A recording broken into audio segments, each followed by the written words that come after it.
I don't know about you, but I can't make head or tail of Rugby League at the moment. This is the Monday morning wrap-up from Forty20. I look back on the weekend in Rugby League. And we start on Thursday with the Hull Derby. Hull Kingston Rovers upsetting the odds, upsetting our tips on a Monday night, beating Hull FC by 18 points to 10.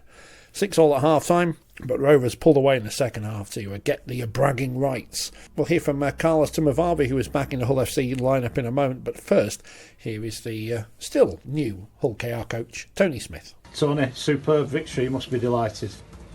Yeah, I'm pleased for the players. They're working hard, and they got some good rewards. It was touch and go, another one of those close games again. And could have easily gone either way. At half time, I think both coaches would have been, going. There were some opportunities that went astray for both of us, and I actually thought Hull were a bit better than us in the first half. Yet we probably blew a couple of bigger opportunities. But second half, I thought we lifted a whole lot, and they made a few more errors in certain areas that they normally wouldn't, and that helped us as well. But I'm really proud of some of the rugby league that my boys played there tonight. You never want to pick out individuals, but everyone's going to want to ask you about Matt Parcell, and probably showing tonight why you fought so hard to get him in. Yeah, I think Matt wrapped it up pretty well a couple of days ago when he said, I sort of give him a licence and I will. He's my type of player. I like that. Backs himself and goes for it. I think we're a good fit for each other. He'll run at the wrong time sometimes, and I'll say, "Oh well." And I like people who back themselves or see something on and go for it, and he certainly does that. So good fit. I thought he was terrific.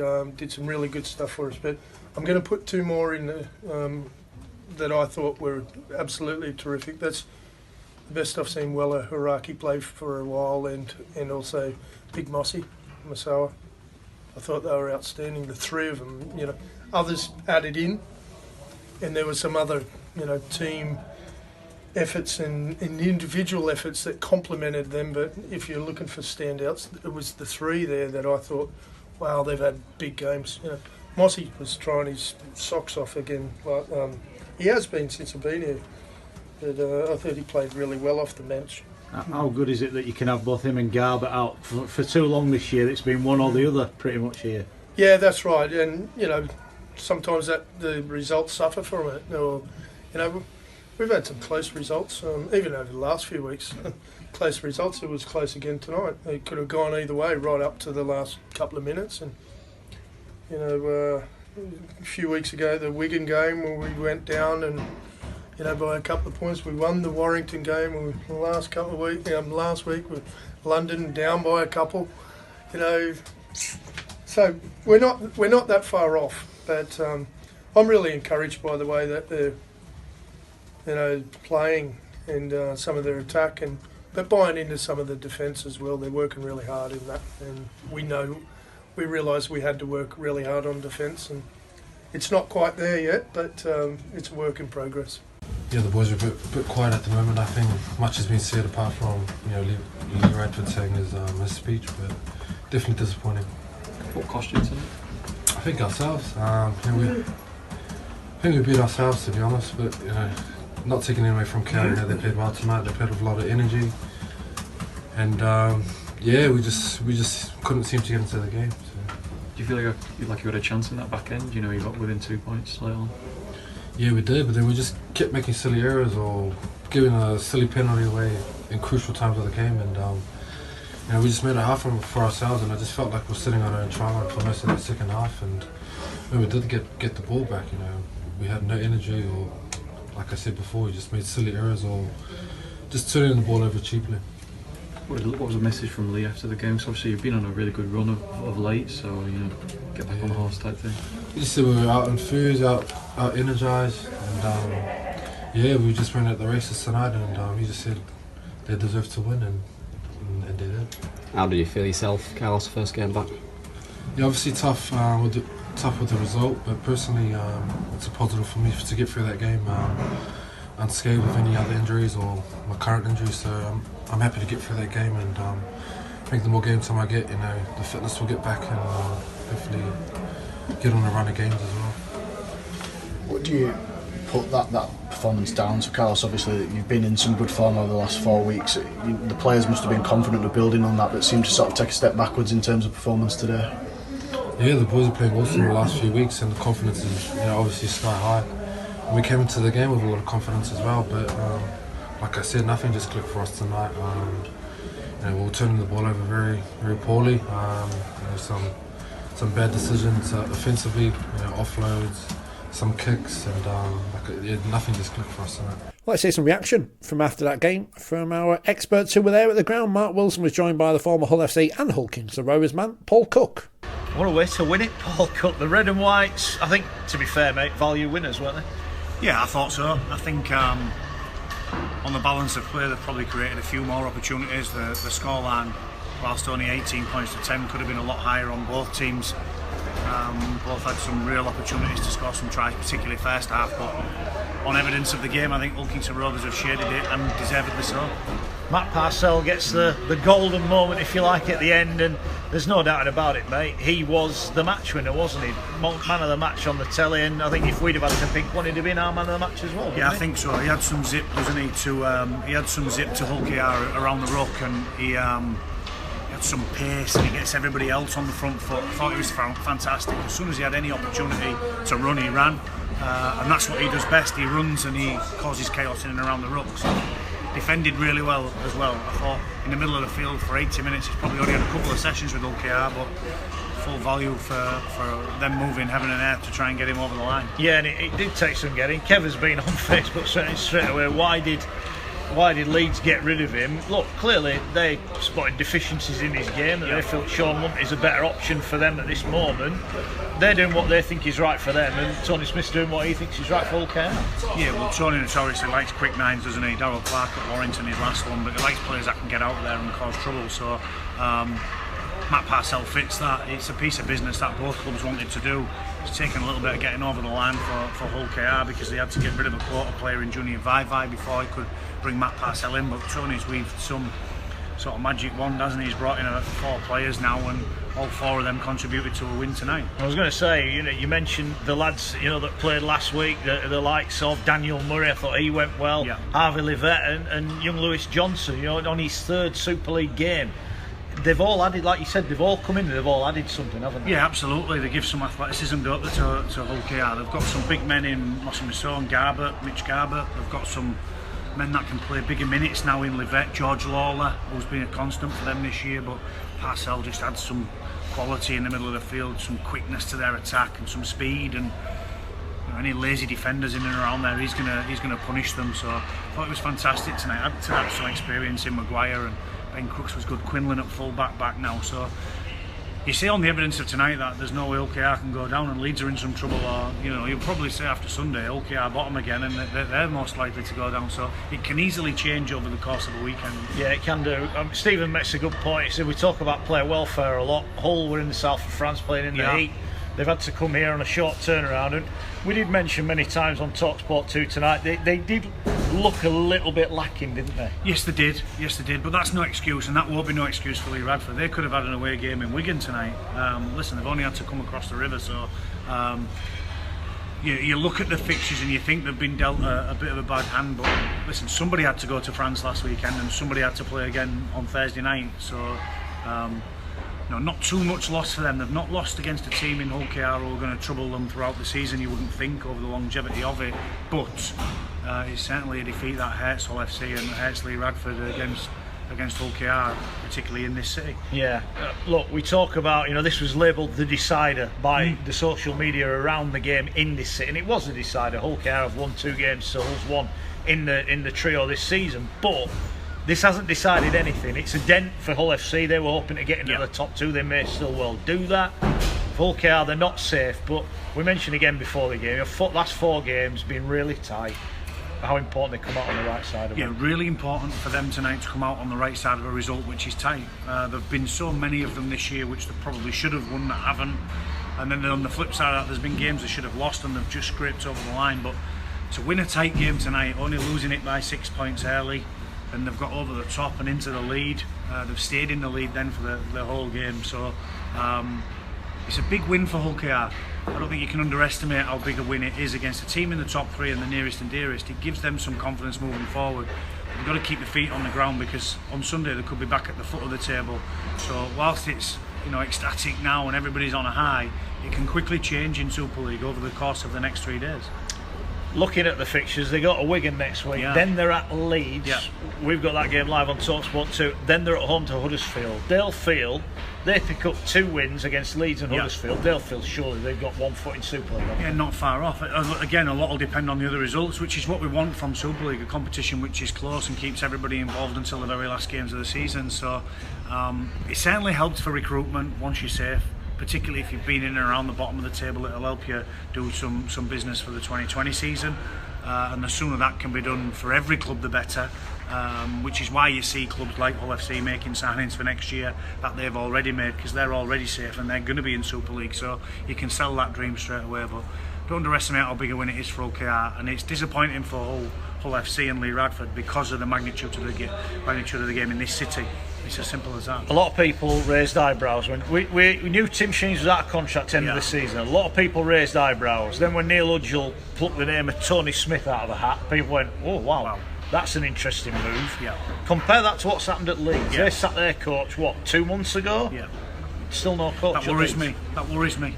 I'm not sure whether Tony maybe got a phone call from Leeds and didn't fancy it at the time, but I don't think there's a better qualified coach to come into a club like Hull KR or Leeds Rhinos or any other club in and around the bottom of the table right now. He's only in on a short-term contract. Whether they want him to stay beyond that's up to them and Tony to decide and to come to an agreement of. But he brings a calmness and a coolness for me, Tony Smith, and that is really important in a situation that any team at the bottom of the table's in. I think Hull Kings and Rovers are lucky to have him on board. So that result, of course, saw Leeds bottom of the table. More from them to come.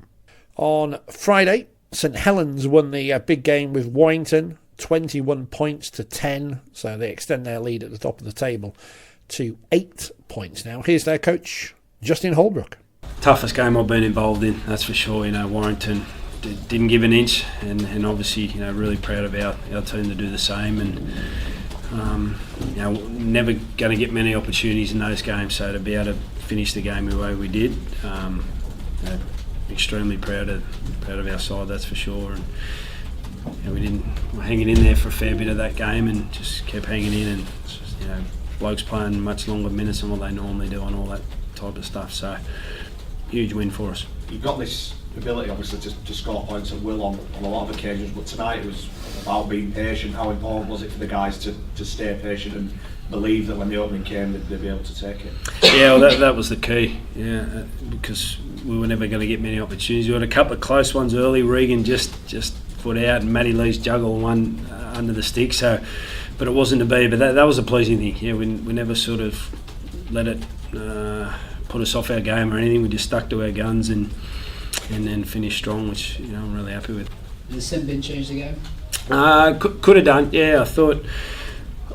Yeah, it's obviously always a lot easier if only got 12 on, so I'm not going to sit here and say no, but I just felt like we were really starting to lift our intensity in the back end of the game. Whether we were good enough to make that happen without it, I'm not sure. But there were a few sort of shoulders and that. Anyway, yeah, could have done. Did you need that?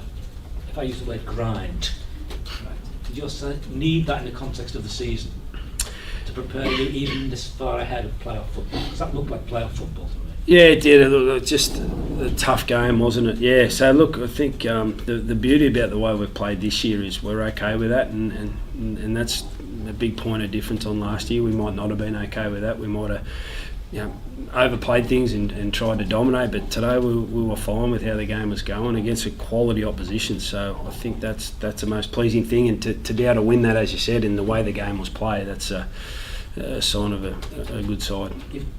got past people thinking you can only play it on your terms. Yeah, that's probably a fair point, absolutely. Yeah, and I think we've done that a number of times this year, and that's the pleasing thing, absolutely. And we had to do that tonight because, as I said, we were sort of, it was a tough game. Wigan were winners on home soil. They beat Salford by 28 points to 12. Salford still in touch though in terms of the playoffs. Here's their coach Ian Watson. First half, just too many errors. We felt quite comfortable early doors in the arm wrestle, kind of going set for set with them. But then once kind of we made errors and we backed that up with another error, it was just too much, and our middles were doing too much defending. And then we had some poor defensive reads on the edge really, which cost us dearly. Tuilola here made his debut. What do you make of his performance? Yeah, I thought really good first game for him, really good first day up. Obviously our attacking good ball was a little bit disjointed, but he's had one training session with us. What we asked of him, he did. I thought he was a plus, mate, for us, to be fair. I just thought there was a few other players who were off today. We just spoke about it in there, just saying that's not us. As a group, that wasn't good enough for us. We felt we were way off in certain areas today, but that's a build-up of obviously the energy battle of losing that really, and then they just started playing a bit too quick on the back end of that because we were doing too much defending and too fatigued, so we weren't controlling the ruck from there. Do you see Lola here as a half, or do you see him as a full-back? I know he's played a few. Well, he's got the ability to play both. Yeah, he's got the ability to play both. We've spoke with him. He says his 6 is his number 1 position. That's what he wants to be. So obviously we've lost Rob Lewis to his come in for us. So he's got a chance to stake that claim. And like I say, today what we asked of him to do today, he's done. So obviously we'll back him and we'll put our faith in him that we'll be able to get the best out of him. We had a battle of two teams out of form. Wakefield with 5 defeats in a row, Huddersfield with 3.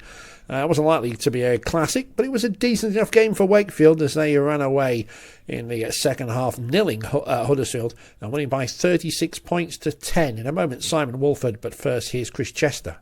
You know, such an important player for us is Bill Tupu. He carries the ball real strong. He's probably up there again, 100 odd metres today. And Reece and Bish have kind of been the guys that we've looked to in Yardies to get us out of trouble. So just to have another big body like Bill carrying the ball is just what we needed at this crucial part of the season. Is he okay? Do you know? Bill? Yeah, has he come through okay? Yeah, he's fine. He's fine. Just his lungs. So yeah, the medical staff have been great. They've got him back a couple of weeks early. Which is very unusual with Bill Tupu. If you tell him 12 weeks, he likes to use the full 12 weeks. But he came back. He's come back really well. And the guys, you could see the guys during the week grow like knowing that Bill Tupu were going to be back playing this week.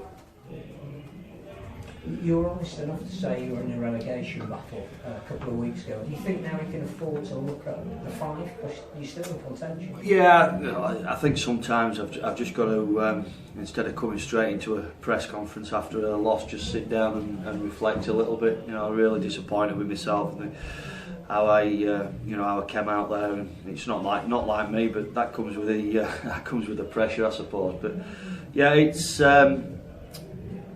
That win today was key. That win, which we said all week, if we don't get that win today, we could pretty much throw away as top 5 hopes and aspirations. That's been the target from day one of pre-season, and it's still a target for us now. And just brings us 2 points closer to teams like Salford and Catalan. So I think it were. I don't like talking. Saying to the players it was a must-win game, but in my head I knew full well that we had to get that result tonight, and credit to the boys. To keep Huddersfield scoreless as well in the second half has been very pleasing. Yeah, I was just speaking to the edges there, just had a chat with them. They felt really comfortable all that second half. Just had a real long conversation there with Bruffy, and he just said that I didn't think they looked like scoring. There's some real good, some good intent with us day. I thought we from contact to floor. I thought that first half we were a little bit loose, and they got on the front foot a couple of times and play the ball there before their second try, just way too quick for for our liking, and they're the kind of things that we spoke about at half time. We know we can score points, but I thought there's some real good tries out there as well, which pleased me. So important win, crucial win, and I'm going to go on, go to bed and sleep till Monday morning.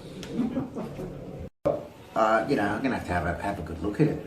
Obviously there was some individuals there that it's not up to scratch. It's as simple as that. And I've got to look at what I'm doing. Times like this, everyone's got to have a look at themselves and the job they're doing and where we can improve. But and that's what we'll do. We'll review it, and as a coach and staff, we'll make the changes we feel that's going to make us better.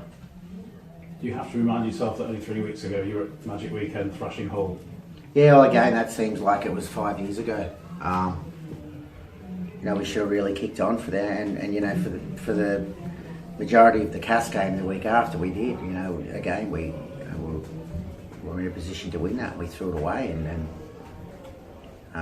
we come up against a red-hot Saints team, and then we'll pour against Wigan again. So we had a lot to play for tonight. Ourselves and Wakey, pretty much playing for the same thing, and they came up trumps and we came up well short. A lot of teams that are in a similar position to you in the league table are going out and doing deals to swap players or buy players or bring people in at this crucial time of the season. Is that something you now will consider? It's a good question. I'm not too sure. As far as I know, with our cap, I think a couple of those teams you've spoken about have been lucky enough to do player swaps. So, I'm not too sure if we'll be in a position to do that. We've certainly got some other players not picked tonight that'll come into the frame as far as selection next week. So, Jez will be back, Jerry will be back, so that's going to boost us. So, I thought tonight, the two senior boys could hold. There are two of the few in our team that could hold their heads up. I think they did a pretty good job. I'm not too sure. The answer to your question is I'm not too sure. But something's definitely got to change, doesn't it? We can't get going on the way we are at the moment. We'll get on with it tomorrow and work that out. We've got a short week. We play Salford on Thursday night. I think they've had a loss tonight as well. So that's going to be our focus, I guess, from tomorrow onwards. So that's Super League up until Sunday. We'll come back to that in a moment. In the Championship, this weekend saw Toulouse beat Barrow 36-6. Toronto won at Batley 40 points to 10. Bradford hammered Widnes, of course, of going part-time next year. 62-0 the scoreline at Odsal. Halifax 18, Featherstone 24, Rochdale 28, Swinton 36, Sheffield 18, Leigh 22, and York 24, Dewsbury 21 in a very close encounter at Bootham Crescent. So tight game in that particular championship encounter. Top of the table, still Toronto, 10 points clear of Toulouse. Leigh and York all on 24 points. Leigh putting together a good run at the moment, having won their last 4 in the competition. Then comes Featherstone, just 2 points behind on 24. They're making up the top 5. Sheffield and Bradford both on 22. Halifax on 16, so a big gap there, developing between 7th and the rest. Batley on 12 points along with Swinton. Widnes on 10. Dewsbury and Barrow on 9. Barrow drop into the relegation zone, and Rochdale still bottom on 2 points. And able to beat Swinton again today in League One. Over the weekend, started on Saturday with Whitehaven winning 28-6 at London Scholars. So Scholars having had that great start to the season. Lost 3 of their last 4 now. Coventry lost to Doncaster 54-10. Crusaders 14, Keighley 6. Workington lost at Newcastle 48-10. And it was Oldham 56, West Wales 6. Whitehaven topped the championship. 19 points, 1 clear of Oldham, who've won 3 in a row to go second. Newcastle are third, 4 wins in a row for the Thunder. Hunslet on 4th on 16 points. The Scholars on 15. Doncaster and 14 make up the top 6. It's Workington just outside on 12 points. Crusaders on 10. Coventry on 6. Keighley on 1. And West Wales still bottom on 0. Results in Women's Super League this afternoon. Bradford Bulls 6, Leeds Rhinos 18. When I say this afternoon, of course, I mean Sunday. Wakefield 6, Wigan 44. Featherstone didn't beat Castleford 46-0, as the RFL website says. Bear with me, caller. St Helens 6 to York 6. I can't believe the website has the wrong score, but there you go. Castleford Tigers, they won at Featherstone by 46 points to 20. Very odd. There's no point me looking at the league table because it will be wrong. On to Super League, and 2 games on Sunday. Castleford beat London Broncos 42-10, a game too far at the moment for the Broncos. And you remember Leeds, they were bottom of the table coming into Sunday's fixtures. They beat the Catalan Dragons 31 points to 12. Steve McNamara in a moment, but first, here's Richard Agar. Yeah, delighted with the win. And the performance in the type of game. Well, you know, obviously it got tight. We had a lovely start at 18-0, but even at that point, I didn't think there was too much in the game. You know, in terms of the way both teams were playing. You know, I certainly felt Catalan had absolutely turned up to play, and we're probably facing a Catalan team that their performance was probably better than it's been for the last 2 or 3 weeks. So we knew, you know, we did know at half time, even though we had a nice lead on the scoreboard, that it was going to be a case of who did it better for longer. And, you know, while I thought the second half, for them first sort of 10-15 minutes, you know, the game lost its way a bit, and, you know, it became pretty worn out, and teams weren't doing too much with the ball and dropping off sort of defensively a bit. And then when it got tight, you know, I'm really, really pleased with the way our boys held together and came through the other side, which I think, you know, from a confidence point of view, to be in a tight game and bring it home and bring it home well like we did, you know, is very pleasing. Yeah, it threw us around a little bit. We couldn't sort of name our team until team run day. Sean rolled his ankle, and the ensuing sort of 24 hours, it was swollen to a point where we didn't think he could make it today. And Ava, you know, is always the case when you have an overseas player living over here, very tough one in a family situation. So he's had to fly back to New Zealand, you know, for a fairly urgent family matter. He'll be back on a plane, I think Monday or Tuesday. So he'll be back and available for next week. So yeah, that threw us around a little bit in terms of, you know, our bench and how we started. But you know, it's a team game, and we just said to the players in there, you know, we have got some cavalry on its way in terms of Ava coming back. Obviously, we signed Reece Martin this morning. You know, Petterou's back, Jonesy's back. So we got some troops coming back, but we got some short turnarounds in there too. And this is going to be a team game for us. You know, getting fit blokes that are good to go out on the field and doing a job for each other. And I can't sort of stress that to our players enough. And at the moment, they all seem to be buying in. You know, we talked about sometimes it's a bit of a pride thing about game time and stuff like that, but we're having to work our bench in what's fit, you know, what we see at that moment in time. So the boys are buying in. I still think we're a team that we've probably got our best football to play. Robert Louis, his impact on our team this week, fairly plain to see. You know, he came up with a play what created the Conrad's try that put us out in front. And, you know, I think as we can strike up some more combinations with Robert and certainly work on defensively on our right side a bit more, we feel as a team we can only improve. And to have everybody sort of fit and fighting for spots at this time's good too. At the game, obviously, we go 18 points down against a team what's bottom of the league and lacking a bit of confidence. It gives them a real head start into the game. And I thought after that period, I thought we were the best team for large parts of the game. I thought the way we've got our way back into the game, scored a couple of really nice tries, but then we missed some key moments. We missed some really key moments in the game to really put Leeds under pressure. And then obviously the two tries in the last 10 minutes or so there, so finished the scoreboard off. But I thought for long periods of the game, apart from obviously the start and the last 10 minutes, we were fighting hard to get back into it. Did you pay the penalty, Steve, for not looking after the ball at key moments? I think 3 times you dropped it on the first tackle in Leeds 20 minutes. Yeah, look, I think both teams sort of I think completion rates were sort of pretty high from both teams, but because of the dreadful start we had to take more opportunities, and we get a scrum with a minute to go, 10 metres off Leeds' line, end of the first half, we play one error. We get back to 18-12, we have a 3-2 shots, obviously knocked down, we get another scrum, we have a play one error at that point, and then a penalty on the back of that, and Leeds come away and score, and that was the real turning point. I thought the game was there to be won, but we missed those key moments. I think I said I thought we fought extremely hard to get back in the game, but ultimately the tries we did concede were too easy to concede. We should not be conceding soft tries like we did early in that first half. You dropped out of the 5 as a result of that. I mean, obviously that's a concern to you. What's your feelings about your recent form? Well, we've had a really poor month. We had a great month the month before. We've had a really poor month now, and we've got to find some rhythm back into our game and some confidence back into our game, and we'll do that. We'll keep working hard.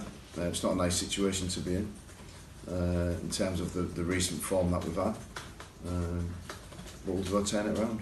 The table's amazing, isn't it? There's no gimmies anywhere now. Everyone's fighting for something at the minute.